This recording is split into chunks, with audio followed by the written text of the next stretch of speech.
ধন্যবাদ সম্মানিত ভিউয়ার্স। আমরা আসছি রুহুল ভাইয়ের বাসায়, চর ভাগ্যকুল রুহুল ভাইয়ের বাসায়। রুহুল ভাই সেটে আপনারা সবাই রুহুল ভাইয়ের ব্যাপারে জানেন। এই যে রুহুল ভাই এখানে একটা সুন্দর বাংলা বাড়ি বানাইছে, আমি শুনছি খালি, তো আমি কখনো আসি নাই।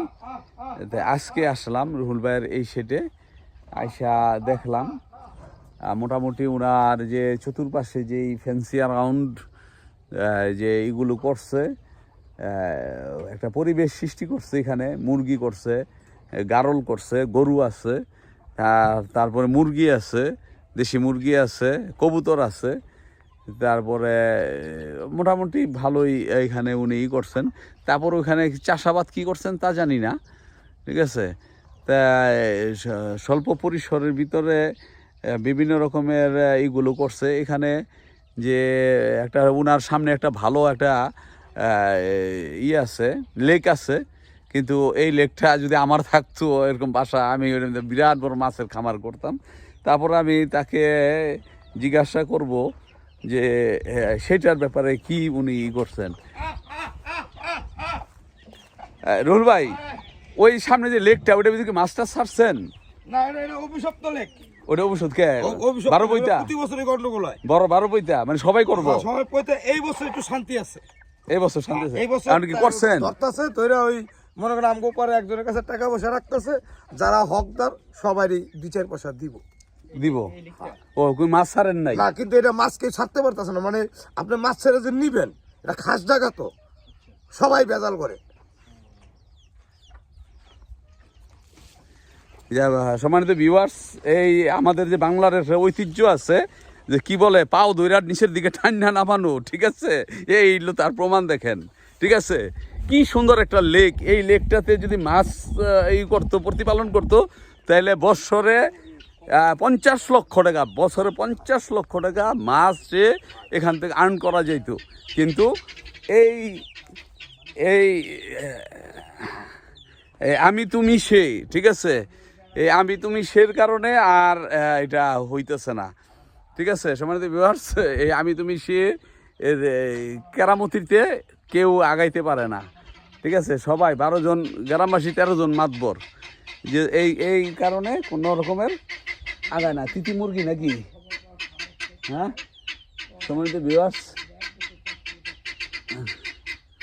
হ্যাঁ তিত মুরগি, সম্মানিত ভিউয়ার্স, তিত মুরগিও আছে, খেয়াল করলাম এতক্ষণ পরে, ঠিক আছে। তো যাই হোক, এই গ্রামের যে একটা পরিবেশ, আগেও বলছি, বিভিন্ন জায়গার থেকে এইগুলো দেখেন। আমি ধন্যবাদ জানাই যারা কমেন্টস করেন, যারা সাবস্ক্রাইব করছেন, তাদের সবাইকে আমি আন্তরিকভাবে ধন্যবাদ জানাই, ঠিক আছে। কি অবস্থা ভাই? কি দিয়ে সার দিয়ে আসলেন নাকি? ভিটামিন দিয়ে আসলাম। ভিটামিন দিয়ে আসলেন। কি নাম ভাইয়ের? আমার নাম বাবু। বাবু, কি কি কি জমিতে দিয়ে আসলেন? এই পেঁয়াজ খেতে। পেঁয়াজ খেতে? এর কি পেঁয়াজ খেতে কি ঘাস মারার? না, ভিটামিন দিছি। ভিটামিন দিছে? ভিটামিন সার। ভিটামিন সার। পেঁয়াজ খেতে কি ঘাস মারার ওষুধ আছে আলাদা? হ্যাঁ আছে। ঘাস মারার? হ্যাঁ ঘাস মারার ওষুধ আছে। হ্যাঁ কি ঘাস মারার কি ওষুধ? ঘাস মারা ওই যে ওষুধটার নাম আমার মনে নাই, ওই শ্রীনগর যাইলে পাওয়া যাবে আর কি। শ্রীনগর গেলে পাওয়া যাইব। হ্যাঁ ঘাস মারার। হ্যাঁ ওটা দিছেন? গাছ মরছে? আগে দিয়েছিলাম, মরছে। মানে ওই পেঁয়াজের ক্ষতি হয় না? না, পেঁয়াজের ক্ষতি হয় না। পেঁয়াজের ক্ষতি হয় না? তাইলে গুড়া গাছগুলি মরে যায়। আর এই যে এইগুলি নাইলাগুলি বড় কটা কিছু থাকে, ওই ধরে হালাই, তারপরে পরে হারাইতে হয়। আর পানি দিতে হয়? হ্যাঁ, পেঁয়াজে তো পানি দিতেই হয়। না, পানি পানি এই মানে কতদিন পরে দিতে হয় এই করে? এই গাছ উঠলে এরকম যখন উঠবো তখনই দিতে হয়। এই পেঁয়াজ খেতে পানি আর কি, ওই যে এই কল দিয়া। হ্যাঁ আচ্ছা, ধন্যবাদ ভাই। যাই হোক, সম্মানিত ভিউয়ার্স, রুহুল ভাই ডাকলেন আর কি। এই যে শুনেন। জি রুহুল ভাই, এটা বন্ধ করেন। আচ্ছা যাই হোক রুহুল ভাই, এই যে বিড়িটা দেখেন। হ্যাঁ বিড়িটা কয়টা পেঁপে গাছ আছে? কটা? একটা, দুইটা, তিনটা, চারটা, হ্যাঁ আছে তো 10-20টা। কতগুলি বেগুন গাছ আছে দেখছেন? হ্যাঁ হ্যাঁ। ওই যে কোমর গাছ আমার, দুটো কোমর গাছ লাগাইছি আপনার 1 মাস পর। হ্যাঁ কোমর ওই যে ওই যে কোমর গাছ আজকে সার মার দিমু কালকে। হ্যাঁ পানি দিবেন। আর ওই যে একটা বালতি দেখতেছেন না, হ্যাঁ। ওটা হলো হাজারি গোলাপ, মানে দেশি গোলাপ ঘেরান কয়, এখন তো কোনো গোলাপে ঘেরান নাই। গ্রানে না এটা কমসে কম 10 ফুট উঁচু হইব ওইটা এই গোলাপ ফুল গাছটা। তা আপনার ওই যে বেড়া দেওয়ার জন্য ওইটা আপনি ওই পর্যন্ত না? ওর নিচে নাকি বেড়ার বাহির পর আছে আবার আছে ওই যে ঝোপটা দেখেন না, ওই যুগটা বড় ঝোপটা। হ্যাঁ ওই ঝোপটা সহ হন্দা এই জায়গাটা আমি পুকুর কাটতে চাইতেছি। এই যে গরুরা, হ্যাঁ এই গরুটার জায়গাটা, এই পর্যন্ত আমার এই ঝোপের থেকে ওই যে ঝোপ। ও এই গরুর ঝোপের থেকে ওই ঝোপ, হ্যাঁ হ্যাঁ হ্যাঁ। এটা আপনার না? আমি এখানে একটা পুকুর কাটতে চাইতেছি, অনেকটা পুকুর কেটে এটার লগে একটা নালা দিয়ে দিলেই, আর ওই পুকুরের মাটিটা দা যদি এখানে পাশে করে আমি চতুর্দিকে ভিডিটা বান্ধি, ওইখানে সামনে দিয়ে অনেক খাইব। হ্যাঁ তাহলে এইটা আমি তো অনেক কিছু করতে পারবেন। এই যে অনেক ঢুকে জাল লাগাইছি, এই যে অনেক, এইটা তো বর্ষাকালে পানি আইব তাই না? হ্যাঁ বর্ষাকালে অনেক হয়। তখন তো এই যে আপনি মাছের ই করতে পারবেন, হ্যাঁ মাছের করতে এবার আমি পারবেন। রাখি মাছ রাখুন। রাখি মাছ লাগবে, ঠিকই আছে। ও ওই আর আর আর বাইশে অন হবে না, ছাড়বেন অন আপনি পাইবেন আমার এনে কি, আমি আপনার কয়ে দিই সত্য কথা। এই জন্য আমি ডিপ বসাইতেছি 15 দিনের মধ্যে, ডিপ বসাইয়া এগুলি সংস্কার করে এই যে পানি ছেড়ে দেবো। আপনার যদি মন চায় আইয়া টলমলা পানিতে আপনি শিং মাছ দেখবেন, পুঁটি মাছ দেখবেন, ট্যাংরা মাছ দেখবেন, পাবদা মাছ দেখবেন, টাকি মাছ দেখবেন। সবে আছে। হ্যাঁ হুম। ওই চাষ না করে যেহেতু পর্যটন, আমি দেশি মাছের এগুলি ছাড়বেন আর কি। কিন্তু পানি আরো গভীর করলে পানি রাখা যাবে না, ডিপ থাকলে আর গভীর লাগে না। না, ডিপ ছাড়া হইলে তো যাবো। হ্যাঁ কিন্তু ডিপ ছাড়া- ওই যে ওইটা তো আছে, ওইটা তো অনেক গভীর। ওটা আছে, এটা এটা এটা আরো 2-3 বছর পানি দিয়া রাখতে রাখতে শেষে নিচে একটা সর পড়বো, সর পড়লে পানি থাকবে। আরো 2 বছর আমি পানি দিয়া দিয়া রাখতে হবে, তারপরে সর পড়বো। রাইট, তখন আর পানি যাবে না। এটা আস্তে আস্তে পাশে করুন তো আরো। এমনিতে রুই মাছ, রুই মাছ এখানে একটা পোল দিব, হুম, ওই মাঝখানে যাওয়ার জন্য একটা পোল দিব, ব্রিজ দিব। আচ্ছা। না হয়ে যাবো, মানে আমার সেটা কেটে উঠছি, তুমি আমার তো হেল্প করে নিতেছো। কাজ করে আর সময় পাই না, বুঝতে পারছেন। এই যে ভিডিওটা করছি, এই ভিডিওটা যদি আরো এরকম আরো 4-5টাতে আর লাগেনি, হুম।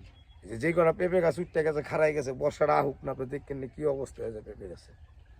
না ঠিক আছে, ভালো জাতের পেঁপে লাগাবেন, কিন্তু পেঁপে গাছে সার টার দিয়ে ঠিক হবে। আর এই যে 3টা গাছ দেখে বক ফুল গাছ, হ্যাঁ, বক ফুল গাছ এক একটা 5 টাকা করে বেশি। কি কি? পাঁচটা করে? বক ফুল, কোনটা? ওই যে লম্বাটা? এই যে 3টা গাছ। হ্যাঁ এই যে 3টা গাছ, একটা দেখবেন যে সাদা দেখা যায়, হ্যাঁ, ওটা হলো ফুল। ওই ফুলটাতে কি করে? এটা তো পুরা বানায় খায় হিন্দুরা, ও, হিন্দুরা এটা মহা এই খবর। হ্যাঁ। হ্যাঁ, বাজারে নিয়ে আসতে হবে না, লগে লগে লয়ে যায় থাবাটা। এটা আপনি করতে পারেননি গাছ। আনছি 4টা গাছ লাগাইছি, হ্যাঁ, যে একটাতে বাণিজ্যিক হইব না। না, এখানে মাটির পরিমাণ কম নাকি ভালো বেশি নাকি? তবে এই যে বর্ষার সময় যে যে জমিগুলো ডুবে, এটা বর্ষার সময় আমি আপনাকে মাটির পলি পড়ে না, পড়ে তো না? ওই যে লোকটা হাঁটতেছে না, এই যে লাল গামছা, হ্যাঁ হ্যাঁ, ওই পর্যন্ত আপনার পানি আছে। পানি আছে না? আচ্ছা, আর ফুল হয়ে গেলে হ্যাঁ এই যে আমার বাসটা আছে না, হ্যাঁ, বাস, বাসটা পর্যন্ত পানি আসে, আচ্ছা একটা ভাদ্র মাসের বর্ষা। আচ্ছা। আর এই অবস্থা থাকে, এটা তো সুন্দর। এবার আমার এটা ডুবে নাই তো, ওই যে নিচু জায়গাও আছে, নিচু পারও আছে, ওই যে রাউন্ডে, এটা ডুবে নেই। আচ্ছা, এই যে ভুট্টা ক্ষেত করছে, এই ভুট্টা ক্ষেতের এই যে বেনিফিটটা কি, কেমন এই ভুট্টা এরা কি করে? এগুলি বেনিফিট দনও না, এরা ব্যাংকে কি করে? ব্যাংকের টাকা উঠাইতেছে, ঋণ নিতেছে, খাইতেছে, এই বছর লস হয়ে গেছি, আরো ঋণ দাও, এরা হলে এই কারবার করতেছে। এই খবর। মর্গেজ কি রাখে? হ্যাঁ মর্গেজ কি রাখে? মর্গেজ কি রাখে আল্লাহ জানে, মর্গেজ ছাড়াও তো ঋণ আছে। তাই নাকি? ওই যে ওই আপনার কৃষি ঋণ প্রান্তিক চাষি গো ঋণ আছে না, হেরে কয়টা দেয়? হেরে তার অত ই দেয় না। যারা বাগান নিতে পারে ব্যাংকের থেকে না, এই বহু গাছগুলি, এই নিতে পারে। গাছগুলি কি গাছগুলি শুধু ই করে লাই, মানে গরুর খাবার কিছু করে নাকি? হ্যাঁ স্লাইস করে, সব স্যালাস কেমন বেছে? সাইলেস আছে। স্লাইস করে মন হিসাবে। মন হিসাবে কেমন দর দিতে পারে? আমি যেটুকু বুঝি যে লস, লস এই কি করে লস? তবে ভুট্টা খেতে তো অত ফসল করতে অত টাকা লাগে না। আছে এনে একটা গোপন রহস্য আছে, আমার কাছে কয় না, এনে বাইরের এনজিওর টাকা আছে, ভুট্টা লাগো। সম্ভব। হ্যাঁ এনজিওর টাকা আছে, নাহলে এই যে ভাই তো ভুট্টা লাগাইছেন, কতটুকু লাগাইছেন ভাই? আমি 2 বিঘা আর এমুরা ধরেন 2 বিঘা এই 2 বিঘায় যদি আপনার লাভ আপনি দেখাইতে পারেন তাহলে আমি আপনার আরো 2 বিঘা দিব। লাভটা কোথায়? কিন্তু ইএমআই আলু নিতে লাভ। আফাই যদি কয় আপনার ভাই 2 বিঘা ভুট্টা লাগায় লাভবান হয়েছে তাহলে আমি জীবনে কোনোদিন এটা করি নাই, এখন আমি লাভ এনে দেয় তো আমার বাড়িতে বাসা নিয়ে কিছু বুনছি, মাশাল্লাহ হইছে। এই আর কি। শোনেন আমি একটা কথা কি, এই চরে যেই ব্যবসায়ী করেন মাছের উপরে ব্যবসা না। হ্যাঁ এইটাই এনে চরে সবাই কিন্তু মাছের লিগা, দোয়া করেন। সবাই কিন্তু মাছের লিগা বই দিছে।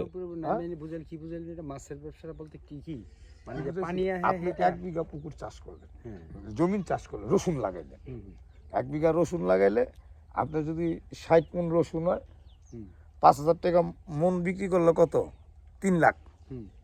আপনার খরচ যাবে 1 লাখ, 2 লাখ টাকা নেট বেনিফিট আসবে। এটা হলো আপনার হাইয়েস্ট ফসলের ক্ষেত্রে রসুনের ব্যাপারটা। আর আপনি 1 বিঘা পুকুর যদি মাছ করেন, যদি করার মতন আপনি করেন তাহলে আপনি কমসে কম সবকিছু হালাইতে আপনি 2 লাখ টাকা বেনিফিট পাবেন। পুকুরের পরিবেশটা কারণ আপনার পোনা ধান ধন্যবাদ। আপনি তো মনে করেন খরচ করবেন না। সম্মানিত ভিউয়ার্স, আপনারা শুনতে পারতেছেন এই যে আমাদের সাথে যে মজিবুর ভাই আসছেন আর রুহুল ভাই আছেন। রুহুল ভাইয়ের থেকে কিছু উনি পরামর্শ নিতেছেন, রুহুল ভাইয়ের থেকে কিছু পরামর্শ নিতেছেন আর কি, এই বিভিন্ন প্রকারের এইগুলো আমি তো আমার লগে 3 বস্তা বীজ দেখতেছি। এই কৃষি বিষয়ের, তারপরে এখানকে পানি কতটুকু উঠে, বিভিন্ন রকমের আর কি, বহুমুখী। ঠিক আছে, মজিবুর ভাই আসছেন বহুমুখী একটা চিন্তা নিয়ে, সেই চিন্তার সেই তার ধারাবাহিকতার হিসাবে একটা তার প্র্যাকটিক্যালি তার একটা আইডিয়া নেওয়া দরকার। তা আমার থেকে নিতে চাইছে, আমি অতটা তো না, আমি বলছি যে একজন আছেন যে নাকি খুব সুন্দরভাবে আপনার ডিরেকশন দিয়ে সুন্দর করে বুঝাই দিতে পারবেন, এগুলো রুহুল ভাই। সেই আমার কথায় তিনি রুহুল ভাইয়ের সাথে দেখা করতে আসছেন, তাই রুহুল ভাইয়ের সাথে কথা বলতেছেন। ঠিক আছে, তাই আপনারা যদি চর ভাগ্যকুলের বিষয় নিয়ে যদি কোনো বিষয় যদি জানতে চান, বুঝতে চান, তাহলে অবশ্যই রুহুল ভাইয়ের সাথে আইসা যোগাযোগ করতে পারেন। উনি খুব হৃদয়বান মানুষ। ঠিক আছে, খুব সরল মনের মানুষ। উনি আপনাদের সাথে ওইভাবে কোঅপারেটিভ করবেন। আপনারা অবশ্যই রুহুল ভাইয়ের সাথে যোগাযোগ করে আসবেন। আসলে তখন আপনাদের কি কি ব্যাপারে জানতে চান, রুহুল ভাই ইনশাল্লাহ আপনাদেরকে বলবে। তো ভালো থাকবেন ভাই, আসসালামু আলাইকুম।